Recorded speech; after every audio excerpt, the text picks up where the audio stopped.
And it just like makes me feel like bad at stuff that I feel like I should be good at. And that's imposter syndrome. That's the voice, the monster under my bed is you should be good at this stuff and you're not. Or you should feel comfortable and you don't. And you can never feel enough. Welcome to the Midlife Reinvention Podcast, a podcast helping women in career and life transitions achieve clarity on their next steps so they can transform uncertainty into an energizing next chapter. I'm your host, Kavita Ahuja, and the founder of It's My Time Now Coaching. If you're wondering what's next in your career or life, you are in the right place.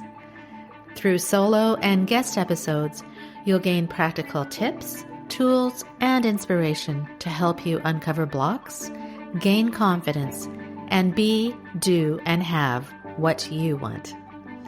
I rediscovered myself after the age of 50, and I know you can too. It's my time now to help you do just that. I'm so excited you're here. Let's dive in.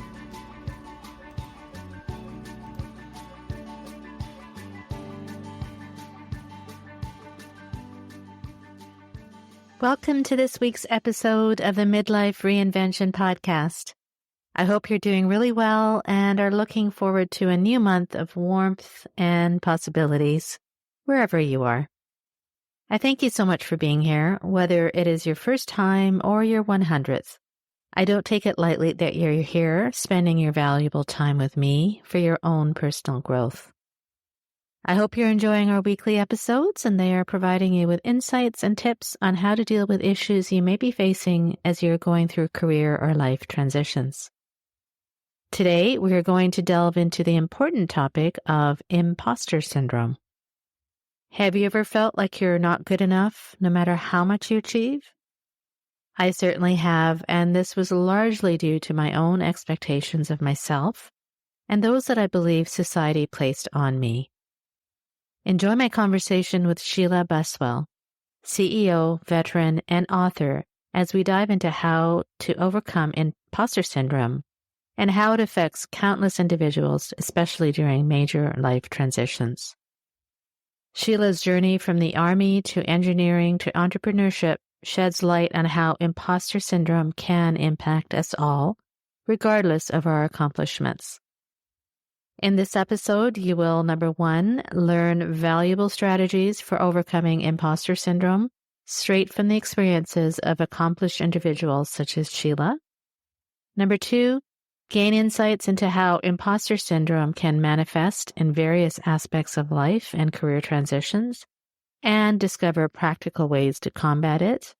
And number 3, understand the importance of self-grace, mindfulness, and remembering past achievements in overcoming self-doubt and achieving your goals. And don't forget to stay till the end for the Motivational Monday segment, where you will learn about surprising famous people who struggled with imposter syndrome and what they were able to achieve despite of this. I'll see you at the end with the key takeaways. Welcome, everyone, to the Midlife Reinvention Podcast, a podcast for women in transition in their careers and life. I interview incredible women for this podcast who share their stories of reinvention and who will give you their advice on how to overcome obstacles in your way to reach your vision for yourself in your next stage of life. This week, I am excited to have on the show Sheila Buswell. Sheila is the CEO and co-founder of Buswell Biomedical, a veteran of the U.S. Army, and the author of Is This Seat for Me? Overcoming Imposter Syndrome in Everyday Life and Business. In her book, Sheila shares her personal experiences with imposter syndrome, as well as the stories of a diverse group of accomplished individuals who struggled with self-doubt but found ways to overcome it. She hopes to help others who feel limited by their beliefs experience more freedom and realize they are enough. So thank you so much for being on the show, Sheila. And I must say, I don't think I've ever had anyone on the show with your combination of skills and experience. So very pleased to have you here. Thank you, Kavita. Yes. So looking forward to our conversation. So I just, as we start, we've met, and for the sake of our audience and the listeners, if you could just please briefly tell us your journey. You've gone from being in the U.S. Army to becoming an engineer, and now you have founded a biomedical company, and you're also an author. So it sounds like a lot of reinventions. So maybe you can kind of briefly just kind of walk us through all of those, your story. It does sound like a lot of reinventions, but they led to each other. And I'll explain. When I got out of high school, I had a scholarship to the university in my state, but it was tied to a high GPA, which I didn't maintain, and I lost that scholarship.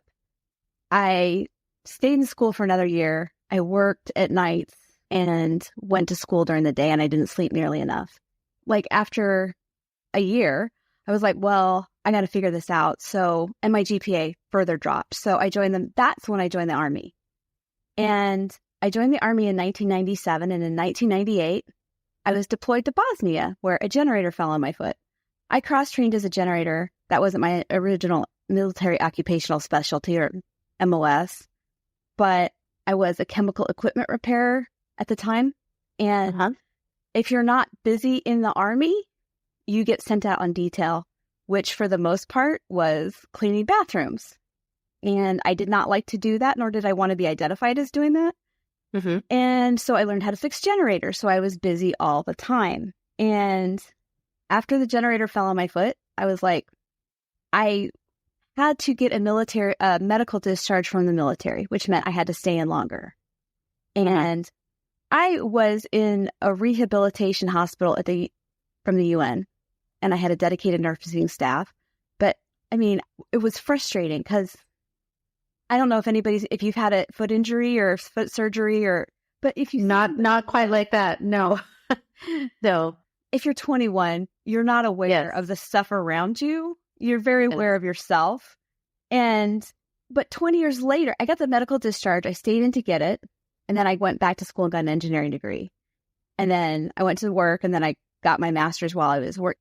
The whole story there. But then I worked for a lot of great companies, but the work I did was first automation, and then I worked in biomedical companies, and I worked through FDA clearance, and I worked for R&D at a lot of biomedical companies, research and development. And then I taught school too. And this is a lot of reinvention. But I'm just trying to find out where I fit, like what I wanted to do. I wanted that feeling, like you talk about ikigai, like wanting to find out what would get me to spring out of bed in the morning. And I never found it. But then in 2018, my mom fell and broke her hip in Arizona. And I'm not a caregiver. So I went out to, I don't know, be there. My parents are elderly. I think your parents are elderly also. Yeah. So I'm lucky enough to have them, but aging parents are their own challenge. Yes. I'm not a caregiver, but I saw there was a need, and my mom had the same limitations I had. When I was 21 in Bosnia, I had to be accompanied for all the activities of daily living, like toileting, by a healthcare worker. I had an entire healthcare staff dedicated to me. My mom didn't have that luxury. So, and they're short-staffed. So there wasn't enough healthcare workers. My mom went into that rehab facility 110 pounds. She left there 99 pounds with a bunch of infections. And so I sat there watching it, and I'm like, there's a better way. And I knew there was a better way. It took me a while to figure it out. I had 3 weeks. So my initial intention was, I'll just go work for who's ever developing this. And then I was like, oh, nobody's developing it. And then I was like, well, then I'll develop it. And then I ended up getting a patent and started. What were you developing? Sorry, what did you develop? So the Upward Mobility, it's a device that uses artificial intelligence as a control system that lets patients conduct the activities of daily living, like toileting, independently if it's possible. The healthcare worker can prioritize the tasks that which they're trained to do, but the patient, if they have the ability, they can conduct these activities independently and safely. Like if they're going to fall, the sensors know they're going to fall and keep them from falling, keep them safe. Right. It's so, wow. I find that just as you were telling your story, it's because it's kind of like the dots, one thing it led to another. And as you said, you didn't really know what I guess your reason for being would be, if you want to use that term. And until you saw that what your mom was going through and it reminded you of what you went through, and therefore many people would have probably said, oh, not done anything about it. But kudos to you for actually using your engineering background and trying to find a solution, which is incredible. Wonderful. Well, there was a time, if I hadn't have had that holding pattern, there was a time, you ask, if not now, when? That's to make the change. Like, yes. and I was like, if not me, then who? If it hasn't been done in 20 years, it's not going to be done. If it's not going to be done, who else besides me has this ability? I love that. Who else would have?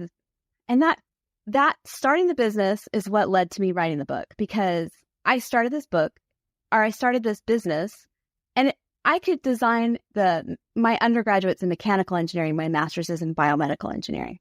And I worked for 19 years doing that, right, professionally in corporate America. But all of a sudden I'm pitching this business, and I hear about imposter syndrome. And when I asked questions to further my knowledge about computer engineering or business, it wasn't that I was trying to further my knowledge, or it was, oh, you have imposter syndrome. And I didn't know what that was. And at the same time, I was given so many frustrating situations where, like, for instance, I was trying to raise money for my business and I was in a pitch competition.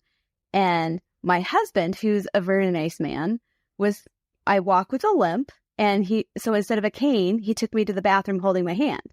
And then I went to the bathroom and somebody approached him, because obviously I'm just the mouthpiece. He's the one who knows all the things.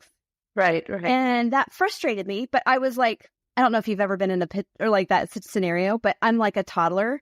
I was nervous, so I didn't eat, and I didn't sleep well the night before. So all of a sudden I'm like, is he mean, or did I not eat and not sleep? So I'm manifesting rage. You know what I mean? Yes. So I waited, and then I got home and I ate, and I was like, was this not accurate? Is this an accurate portrayal of this person? And my husband's like, no, he was a know-it-all. And I was like, oh, okay. And then I felt justified. Right. But then it happened over and over again. Like, all of a sudden, if I didn't have any self-doubt as far as whether I could learn computer engineering or business.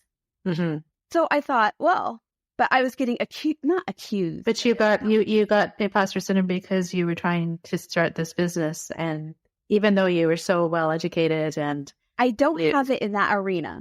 I honestly, people say don't write a book. When I started like that, I don't know if this is the right reason to write a book, but I wrote a book because I was angry. But I talked to other people, and they're like, oh, this is it's a predominant problem that most people have. Yeah. Situations, and it can vary. But my personal imposter syndrome comes around. I have been told for so long that you need to be less girly. And now, or whatever that means, because I feel weird around women in general, like groups of women or babies or young children, more so around babies. And I don't feel like I'm enough in that aspect.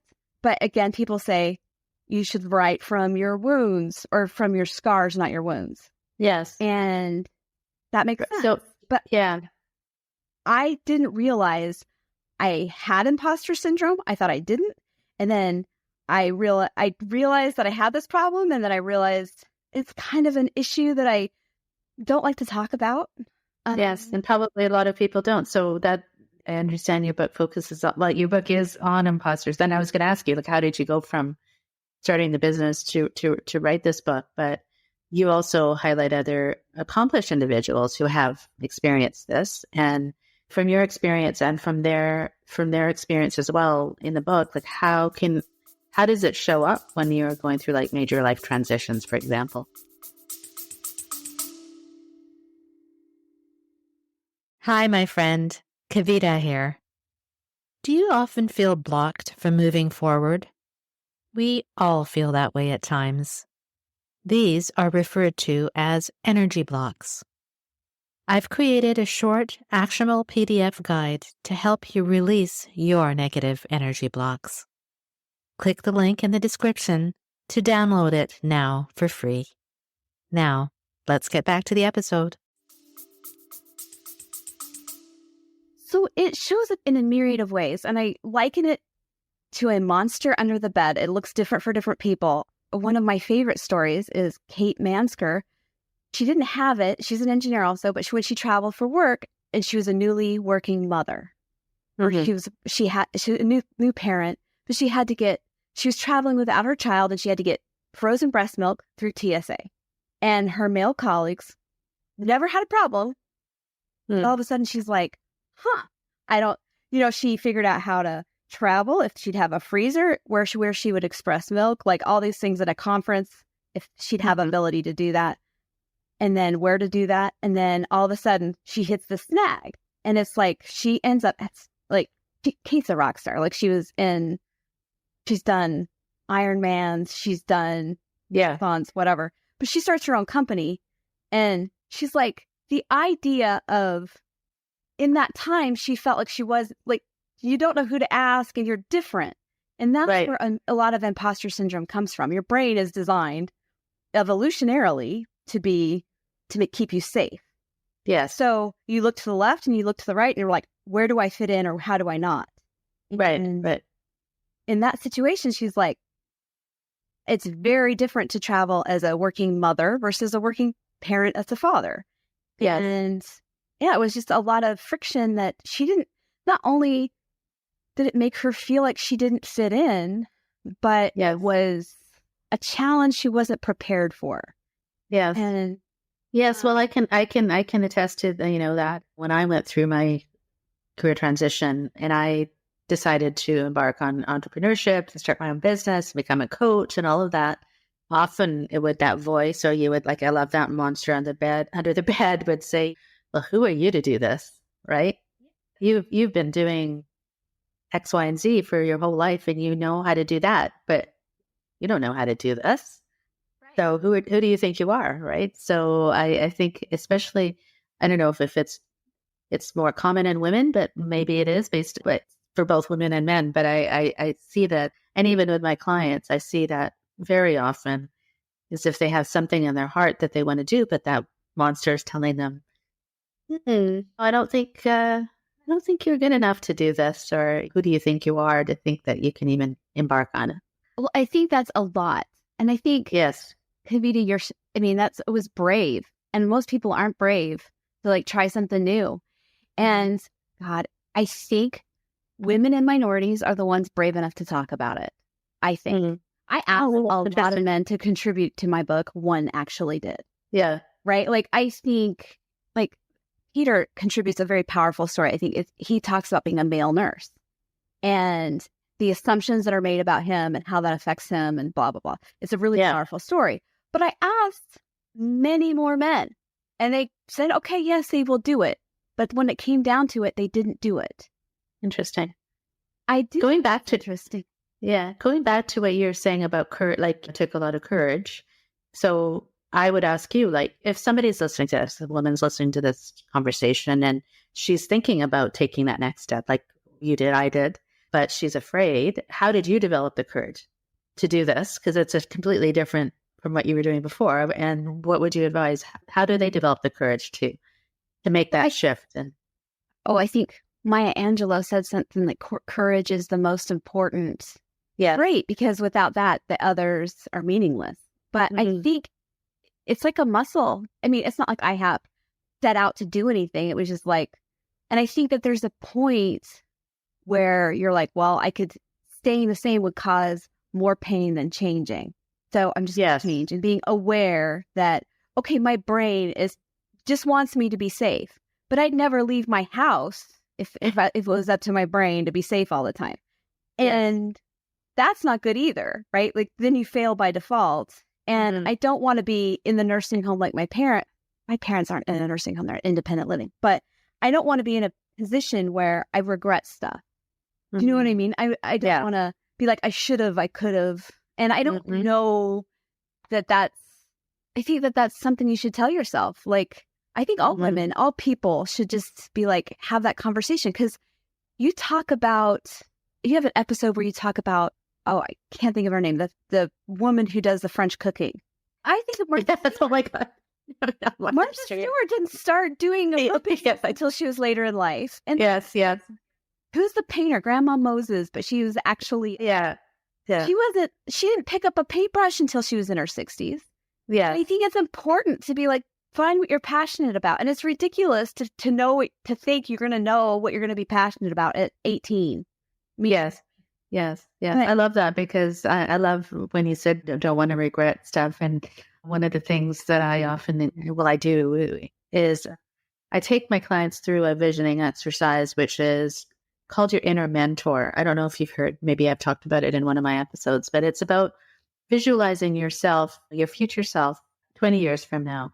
But it's such a vivid kind of a meditation where you can see, you have outer mentors, but this is your inner mentor who you look at, and it's you.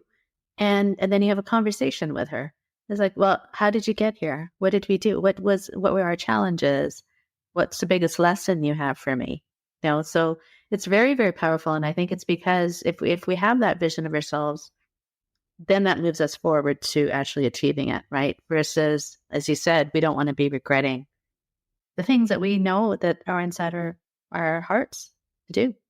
One of my 5 things to like personally help you get through imposter syndrome, or like, yeah, I'd love to hear those. Please, please go through those. The 5th one that I bring up is, will it matter in a year? And I think the things you don't do matter in 25 years or whatever down the road.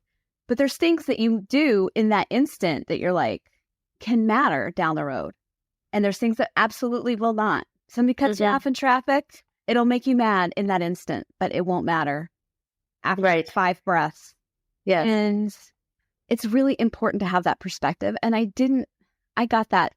It comes as number 5 of those 5 things, but it was probably the first one I learned, and I got it from my grandma. My grandma would say, to keep things in perspective, will it matter in a year? And my grandma is a really tough person. Like, she survived so much. Not just survived, she thrived. And I think that that's important. Like, how, not just to make it through, but to thrive in situations of hardship. And you're not going to do that if you don't find your ikigai, right? Like, if you don't have that passion, if you don't find your meaning for living, or your or your purpose. Yes. Right? Like, I don't know how you're going to thrive in those situations of hardship. Absolutely. So what are the other 4, Sheila? So the one I use the most, thank you for asking, Evita, but the one I use the most is remember your past achievements. Like, your brain is going to run and replay. What are you doing here? You don't belong here, blah, blah, blah, blah, blah. But itemize your past achievements, whether it's T-ball or whatever. Like, I did a home run, build on things. Yeah. And even if they're little, right? Even if they're seemingly small, but they're achievements that you should remember that you did this. Yeah. Yeah. And you can build on anything. And I think it's important to keep, just because you do, I talk about this to a great deal, just because you do a hard thing doesn't mean you can do all hard things, but that doesn't mean you can't convince yourself that you have a negative voice in your head. Build up the positive voice in your head. Like, I did this. So I eventually ran marathons, right? But I didn't start off like running a marathon. I started off running, the Army makes you run 2 miles. I started running off that, and then I built up. So I think you add distance the same way. I'd be like, well, I can do this. I did that. I did whatever. Like, you add on things. And then one of the things that I see, my next thing is, don't compare yourself to others. I used to compare myself to people all the time, but that was before social media. That was before a lot of different things. And the way I would compare myself, if this guy can do it, I can definitely do it. Or this person can do that, I can. But now I don't think that's fair, because you're not comparing your reality to their reality. You compare oneself to a highlight reel that they see or perceive, and that's not fair. So I just don't even bother anymore. I listened to it was a bit of a meditation this morning. We're talking about this, which was a very different perspective. And I'll share it with you.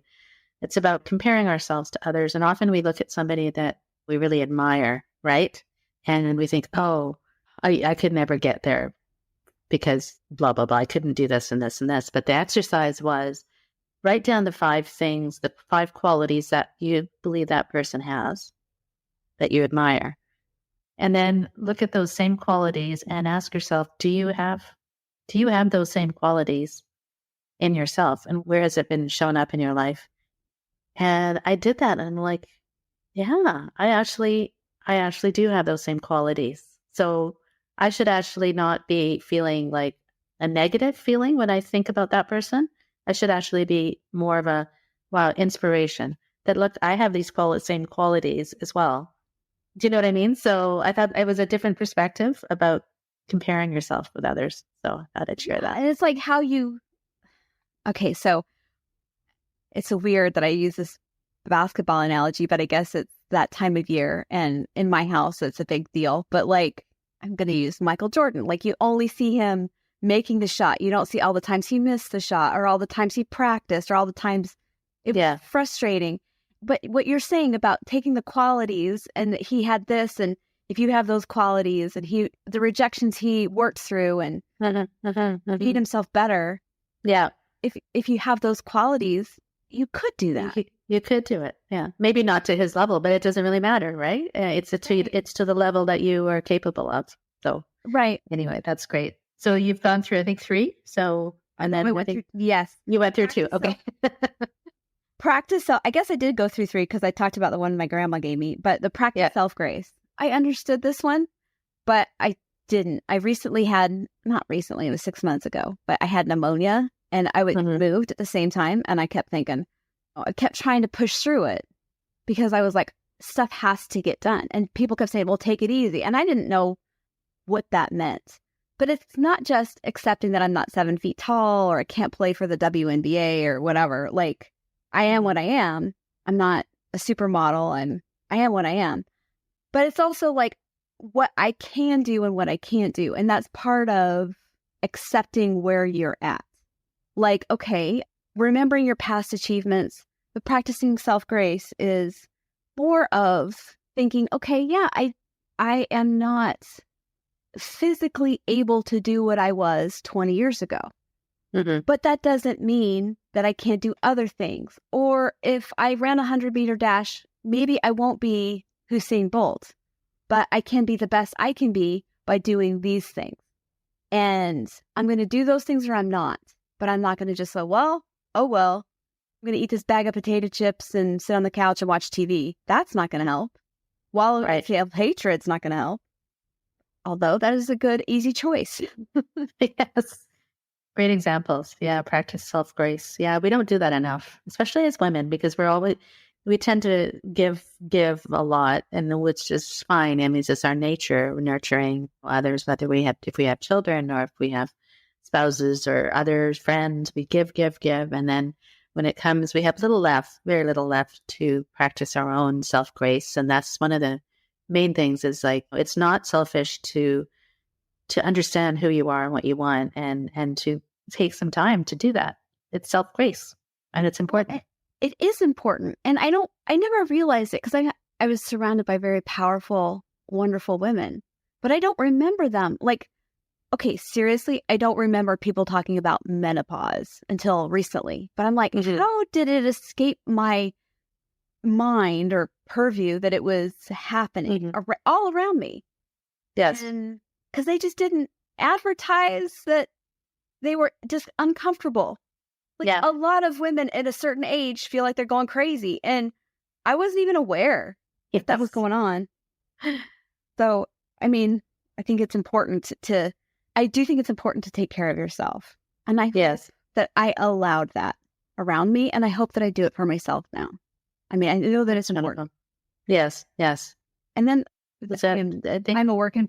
No, I have one more. We have one more. Okay. Be mindful of your thinking because it's really easy. And this is one I struggle with and I am getting better at. Be mindful of your thinking. Okay. Yeah. Because like I start down a negative spiral and then I'll be like, oh, that's bad. Like I can't do. And then all of a sudden I'm like, oh, I'm telling myself I can't. Ergo, I'll never be able to. So I need to flip that a little bit. Flip the script in my head. And be mindful of the fact of what I'm telling myself inwardly. And I think that can be that the monster under your bed or the whisper in your ear can be insidious because it can speak in a very convincing tone and it sneaks up on you. You can be down that path before you even realize it. Yes. And I think, yeah, in my training, I call that, it's called the gremlin. It's an inner critic, and it sits on your shoulder. And I agree with you. And that I think that everything starts with our thoughts. Our thoughts control everything. And if we have negative thoughts, negative things will occur. Thoughts, feelings, and then action, right? Whereas if we flip the script, as you said, and even catch ourselves when we start to have that negative thought and flip it, just stop and say, why am I thinking this? And flip it. It just makes a whole lot of difference. So I think that then you can, if you don't flip it, then you go down that rabbit hole of negative, and that negativity, right? And that energy just multiplies. Yeah, and then you end up wallowing in this self-hatred. Yes. And then you eat the potato chips and go on the sofa, right? Yeah, exactly, yes. And I think that should be everyone's goal, to avoid that situation where you're just wallowing in. Yeah. Great tips. Really great tips. These are all things that I practice, but I haven't perfected. Like, will this matter? No, I don't think anybody's perfected them, right? I mean, how can you, if you perfected them, then you would it's a work in progress, everybody. And that's why I continually bring up these topics, because the more you hear it from different people in different ways, but the way that something will maybe click in your brain, you resonate with it, and it's like, oh, I get it, right? You think you understand something fully, and then I feel like a video game, life presents you with another challenge that teaches you the thing in a different way, and you up your skill level. And the things, if I'm presented with something that happened to me when I'm in my 20s and I'm in my upper, whatever, like at a later stage of my life, I'm going to kill that challenge. But I get presented with another challenge. Yes. Again, I just learned what a eyelash curler was, and it totally flipped my script. Like, I was down a spiral of negative self-talk. Like, why don't I know what this thing is? Teenagers know what this is. I don't know what this is. And it's really easy to talk negatively to yourself about anything. That's funny. So Sheila, these are great. I just maybe in a different topic. Your background is amazing. Like, you were in the Army, you were an engineer, or you are an engineer. And so those are not typically female professions, right? Typically, right? So you must have experienced some kind of gender bias or discrimination and some false assumptions people made of you. Did you? And can you tell us what you learned or what happened? So the military is weird, because at the end of the day, I was a generator mechanic. That's functionally what I did. And if your lights are out, you want your lights to come back on, or whatever the power providing is. You don't care what the generator mechanic looks like or what's going on in their underwear. You just want your lights to come back on. And that was an instantaneous lesson that people learned, especially when you're deployed or in the field or whatever. Like, they want their heat, they want their light, they want their comforts. In the corporate America, it was a little bit more difficult. Sometimes I sat at tables where I was the only one of me, and it was not easy. Like, my words got stepped on a lot, and I wasn't as quickly accepted by everybody. I'm just going to say it. I think people talk about your words getting stepped on, or somebody else saying the exact same thing louder or just saying it in a male voice or whatever. And it would get frustrating, but over time, I think it hasn't changed as much as I would like, but it did change. Like, there were tables, and that's why I say is the seat for me. There was tables that I sat at that were initially hostile, that people were like, do you deserve to be here? Because they had the situation where, like, I had this imagery of a bouquet, like you want all the different color flowers in the bouquet. But they had the imagery forced on them by people who were useless. And so sometimes that backfired. People who would have been open to change weren't. So I had to wait for the position or the situation to prove that I belonged there. And I don't think there's a lot of, I don't know, you're in Canada, so I don't know if Dilbert is Canadian. Okay, so not all engineers look like Dilbert. Yeah, and I know who Dilbert is, yeah. Okay, yes, but there are people who look like Dilbert who are more readily accepted. However, like Kate Mansker is an engineer, and she's a powerhouse. Dr. Sylvia Zustiak is a professor of engineering. and she's got a PhD in chemical engineering, I believe. But it's like, that's not what people think of when they close their eyes and they think of an engineer. They think of Dilbert. And it's frustrating because I think this is where I'm like, representation matters. And things that I experienced when I was an engineer, my niece, who's got a master's in engineering, also experiences 20 years later. And in 2019, I had an engineer with less education in a different department tell me I'd be hot if I grew my hair out and dyed it. And I'm like, wow, that just came out of your mouth. I didn't say anything out loud. I just was like, because I was so shocked. I've been put in positions where I was like, my words were stepped on. I was interrupted in a meeting by somebody who didn't know materials to make materials corrections, things like this. And I kind of dealt with those on a one-by-one basis. But I was like, I remember like when I talk about being a work in progress, and I have that thing about my grandma used to say, will this matter in a year? Yeah. I didn't react the way I wanted to. Is that why you decided to write the book, Sheila? Like all these experiences is that what led you to kind of say this enough is enough? Or tell me. I think that it was a buildup, but when I started the company and I was asking questions, and it was automatically like labeled as imposter syndrome instead of like whether a valid question, but it was also coupled with this, like, couldn't possibly be that I knew about artificial intelligence, machine learning, and business. I have imposter syndrome. I want to ask questions because I'm not sure. No, I wanted to further my knowledge. And I thought I didn't have imposter syndrome. But then I found out it was a lot. And there's been so many times I had been the only woman in the room. And it's frustrating that as I grow up, as I advance in my career, there was less and less women. And I think it feeds that. If you look to the left or right of you, there's fewer and fewer people that look like you. And then I was told, if you want to be taken seriously as an engineer, be less girly. So are you serious? Oh, yeah. No, I was told. Wow. So then all of a sudden, I'm in my upper 40s and I don't feel comfortable around groups of women because I don't feel girly. Girly. It's all these labels that are right. Right. And then it's like, I don't feel feminine enough around women. And I feel like I never had a biological clock because I was so focused on getting my education and furthering my career and doing things like that. And I'm not saying people don't do those things, but it's just for me, I never had that like picking in my ear. I don't. Yeah. But then like people feel very comfortable, especially other women who'd be like, you belong here. And they'd be like, here, hold my baby. And I'm like, I don't want to hold your baby. Why don't you have kids? Why don't you know how to hold makeup? And it just like makes me feel like bad at stuff that I feel like I should be good at. Yeah. And that's imposter syndrome. That's the voice, the monster under my bed is you should be good at this stuff and you're not. Or you should feel comfortable and you don't. Yeah. And you can never feel enough. Yeah. And it manifests in so many different ways and for so many different people, right? In different ways. Like you just described a few different things, like in your work and around women, around babies, because that's not what your experience was. But that doesn't mean you're less than. It just means that's who you are. The voice in my head. Yeah. Yes.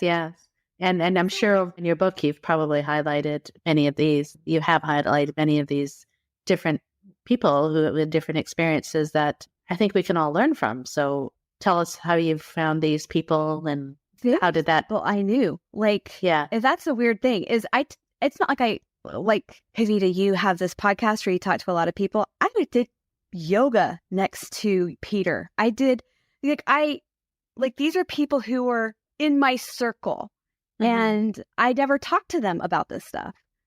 I ran with Kate. I did yoga next to Peter. There's a bunch of people in this. It's like everybody experiences it. Yeah. And it seemed like it was a huge problem that wasn't addressed. And it wasn't that it wasn't addressed. It was like people don't talk about it. Yeah. I mean, that was the part that to me is frustrating is I think there's a way to get through it if you just feel like you're comfortable talking about it. Yeah. And you are doing that. And that's amazing. And I'm so glad that this, even though we hear about imposter syndrome, it's kind of become a term, kind of delved into it, the 5 reasons, the 5 steps to overcome it. Those were great highlighting people, everyday people who have experienced it, you've experienced it in your life, and kind of normalizing it, which is, I think, really important. And people who are listening who may have feeling like there are not, who am I to do this, or I'm not good enough?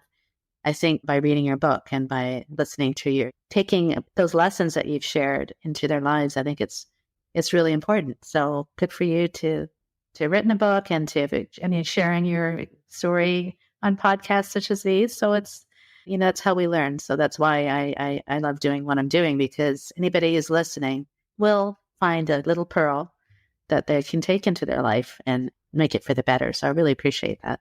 So tell us now, Sheila, what are you up to? What are you doing now? Are you focusing on the book? Or are you still working, or what's your next steps? So Buswell Biomedical is like my North Star. I do we're developing the upward mobility and taking it through FDA approval so that when I am at a point again where I need assistance for the activities of daily living, it's there. Mm-hmm. And so we're developing that. And that's what I'm doing full time. I am promoting the book because I think it's important to get that message out. Yes, it is. It is. Yes. And do you have a patent, I believe, right? On your... Yes. Yes. Yes. Congratulations. That's something that's so important. Thank you. Yes. There's a whole strategy, but the first arrowhead was getting that first patent through. But we have patents pending, and we have that. But getting that first patent through was the whole device. Yeah. Well, it was fascinating learning about your story, and thank you so much. And is there anything you'd like to kind of end off with for people who are listening? I think it's important that everybody knows your brain is to keep you safe. So the stories in your head are just that. But if you're safe all the time, you won't ever leave your bed. So it's important. And even then, right? It's important to be aware of that. And so I think it's important to just, you got to take chances. Just do what's important to you. Don't unnecessarily chances, but do what's important. Take chances worthwhile. Yeah. Good, you're enough, right? Thank you so much. I really appreciate you being here. It was a wonderful conversation. Thank you. Thanks for the opportunity. I trust you enjoyed this episode with Sheila Buswell, and it opened your eyes to how prevalent imposter syndrome really is, regardless of our accomplishments. Here are her key takeaways. Number 1, imposter syndrome is like the monster under your bed or the gremlin in your head telling you that you should be good at the stuff you're not, or you should feel comfortable and you don't, and you never feel good enough. Number 2, if staying the same would cause more pain than changing, you need to do something about it because you don't want to be in a position where you regret things you never did. Number 3, you can begin to overcome imposter syndrome by 1, keeping things in perspective. Will it matter in a year? Number 2, not comparing yourself to others. Remind yourself of your great qualities. Number 3, practicing self-grace.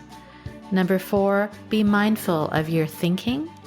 And number 5, remember your past achievements. The biggest takeaway from this episode is this.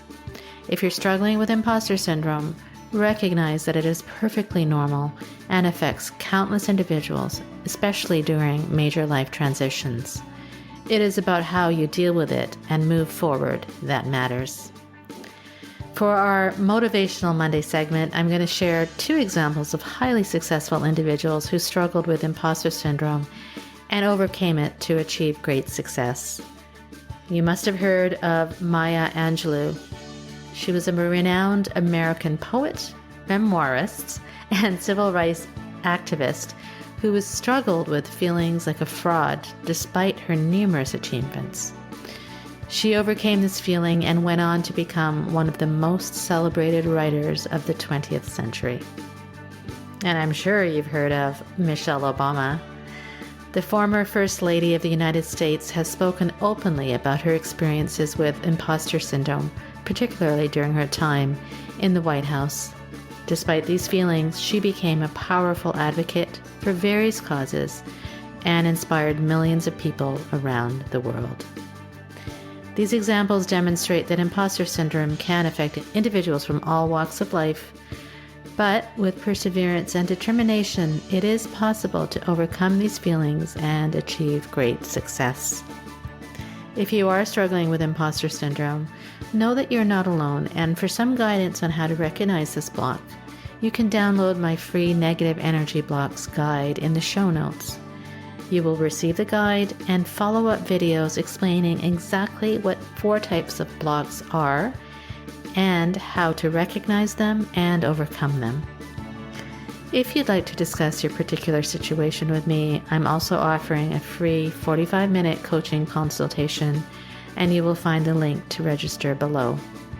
There's no obligation, just a conversation to get to the bottom of why you may be feeling like an imposter or anything else that is on your mind at this important stage in your life. Till next time, my friend, thank you for listening, and be well and be motivated.